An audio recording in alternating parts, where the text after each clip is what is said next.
আজকে আমি একটা নতুন রেসিপি নিয়ে আসলাম, নাস্তার রেসিপি। হালকা খিদে লাগলে বা একটু কিছু খাওয়ার ইচ্ছে করলে বা হালকা একটু মিষ্টি খাওয়ার ইচ্ছে করলে কিন্তু এই নাস্তাটা তৈরি করে নিতে পারবেন। আমি কিভাবে নাস্তাটা তৈরি করেছি বন্ধুরা, না দেখলে কিন্তু বুঝতে পারবেন না। কথা না বাড়িয়ে আমি মূল রেসিপিতে আসি। আমি আজকে একটা নাস্তা তৈরি করব, ঠিক ডোনাটের মতোই নাস্তাটা। আর খেতে কিন্তু দুর্দান্ত লাগে। আর একটু খিদে লাগলে কিন্তু নাস্তাটা তৈরি করে নিতে পারবে ঝটপট করে, মাত্র 10 মিনিটের জন্য। আর গেস্ট আসলে গেস্টকে বসিয়ে কিন্তু 10 মিনিটের জন্য তৈরি করে নিতে পারবে। আসসালামু আলাইকুম। এখানে আমি আটা নিয়েছি 1 বাটি, ছোটো বাটি 1 বাটি। এটা এক সাইডে রেখে দেব। এখানে আমি একটা বাটি নিয়েছি, বাটির মধ্যে আমি জল দিয়ে দেবো। এখানে কিন্তু হালকা আমি উষুম জলটা ব্যবহার করেছি। দেখো এখানে ছোটো চামচে 1 চামচ আমি চিনি দিয়ে দিলাম, 1/2 চামচ আবার দিয়ে দিলাম। এখানে আমি 1.5 চামচ কিন্তু চিনি ব্যবহার করেছি। চিনিটা কিন্তু ভালোভাবে গুলিয়ে নিতে হবে। এখানে কিন্তু পাউডার করেও দিতে পারেন চিনিটা, তা আমি পাউডার করে দিলাম না। এখানে জলের মধ্যে আমি কিন্তু চিনিটাকে গুলিয়ে নেব। এখানে আমি ইস্ট নিয়েছি, এটা কিন্তু অর্ধেক চামচের অর্ধেক নিয়েছি আমি। ইস্ট কিন্তু বেশি দেওয়া যাবে না, দিলে কিন্তু গন্ধ লাগবে।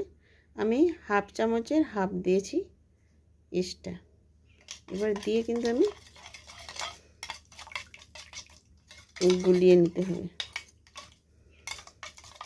আর ভালো মানের ইস্টটা নেবে, না হলে কিন্তু গন্ধ লাগে। ইস্টের যে একটা গন্ধ থাকে, গন্ধটা কিন্তু খেতে ভালো লাগে না। এটা কিন্তু মুদিখানার দোকানেও পাওয়া যায়। দেখো ভালোভাবে কিন্তু আমি জলের সাথে চিনি আর ইস্টটাকে আমি ভালোভাবে মিক্সড করে নিলাম। আমি 1 চিমটি লবণ দিয়ে দিব। লবণটা দিয়ে কিন্তু আরেকটু গুলিয়ে নিতে হবে। দেখো লবণটা কিন্তু আমি গুলিয়ে নিলাম। আটা নিয়েছিলাম 1 বাটি, এবার আটাটা আমি এখানে দিয়ে দেব। রেস্টে রাখার কোনো দরকার নেই।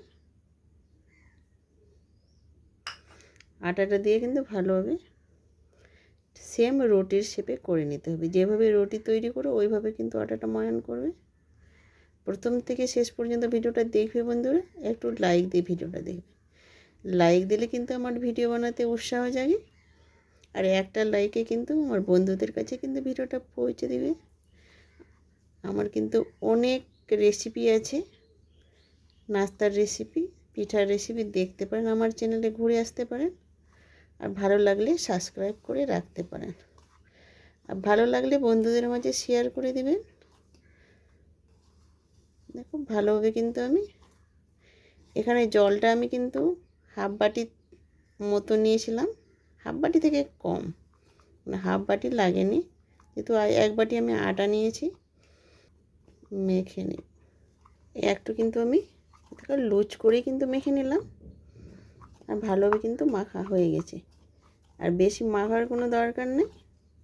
দেখো তাড়াতাড়ি কিন্তু ঝটপট করে এই নাস্তাটা তৈরি হয়ে যায়। এখানে আমি একটু তেল দিয়ে দেবো। এখানে আমি সর্ষের তেলটা ব্যবহার করছি, সাদা তেলটাও ব্যবহার করতে পারো। এটা আমি রান্নার তেল, একটু তেল লাগিয়ে নিলাম।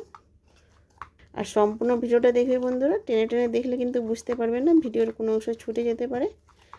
আর বুঝতেই পারবে না আমি কিভাবে তৈরি করলাম নাস্তাটা। একটা লোভনীয় স্বাদের নাস্তা, গেস্ট বসিয়ে কিন্তু এটা তাড়াতাড়ি তৈরি করে নিতে পারবে এত সহজে। দেখো ভালোভাবে কিন্তু আমি খেললাম। শুধু আমি 5 মিনিটের জন্য ঢেকে রেখে দেবো। আমি 5 মিনিট পর ফিরে আসলাম। আমি বেশিক্ষণ রাখতে পারলাম না, কারণ বাড়িতে আমার কাজ আছে, ওই জন্য। দেখো আমি শুধু 5 মিনিট রেখেছিলাম। 30 মিনিট রাখলে কিন্তু আরও ভালো হয়। যত রাখবে তত কিন্তু নাস্তাটা সুন্দর পারফেক্ট তৈরি হবে। আর কিন্তু 5 মিনিটও কিন্তু সুন্দর হবে। আর একটু আমি কিন্তু মেখে নিচ্ছি।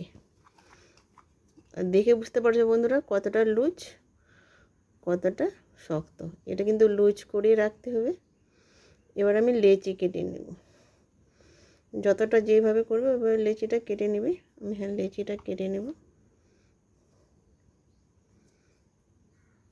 দেখো এইভাবে লেচি কেটে নেব আমি সবগুলো। আমি লেচি কেটে নিলাম, আমি 6টা করলাম।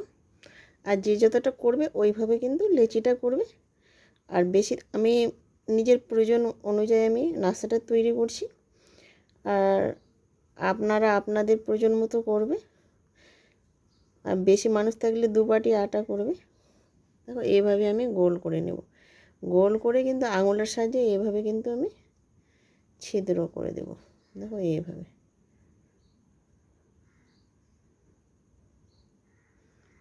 দেখো এইভাবে ছিদ্র করে দিতে হবে।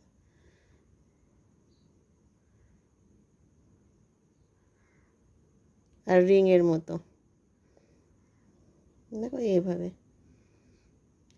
আমি সবগুলো করে নেব। দেখো সবগুলো কিন্তু আমি রিংয়ের মতন করে নিয়েছি, গোল গোল করে। আর এইভাবে আঙুল দিয়ে কিন্তু এইভাবে করলে কিন্তু হয়ে যাবে। দেখো এইভাবে, দেখো আমি রিংয়ের মতো করে সবগুলো করে নিলাম। দেখো আমার 6টা কিন্তু হয়ে গেছে রিংয়ের মতো, দেখে বুঝতে পারছো বন্ধুরা। এবার রান্নাঘরে চলে যাব। গ্যাসটা জ্বালিয়ে দিলাম, এবার কড়াইটা গ্যাসে চাপিয়ে দিলাম। গরম হয়ে গেছে, এবার তেল দিয়ে দেবো। এখানে কিন্তু আমি সরষের তেলটা ব্যবহার করছি। তেলটা গরম হয়ে গেছে, এবার একে একে আমি দিয়ে দিব।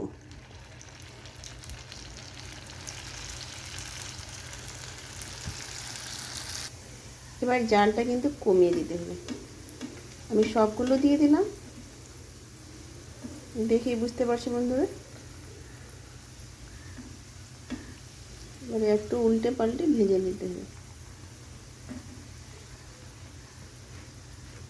আর বেশি জাল দিবে না, নাহলে পুড়ে যাবে। হালকা আঁচে কিন্তু ভাজতে হবে। দেখো আমি উল্টে দিব, এক এক করে সবগুলো কিন্তু আমি উল্টে দিব। সবগুলো কিন্তু আমি উল্টিয়ে দিয়েছি, আর আমার কিন্তু ভাজাও হয়ে গেছে। একটু লালচে লালচে করে আমি ভেজে নিলাম। দেখে বুঝতে পারছো বন্ধুরা কতটা সুন্দর হয়েছে আর কতটা দেখতে লোভনীয় হয়েছে। সবগুলো কিন্তু আমার ভাজা হয়ে গেছে। এবার আমি একটা একটা করে তুলে নিব।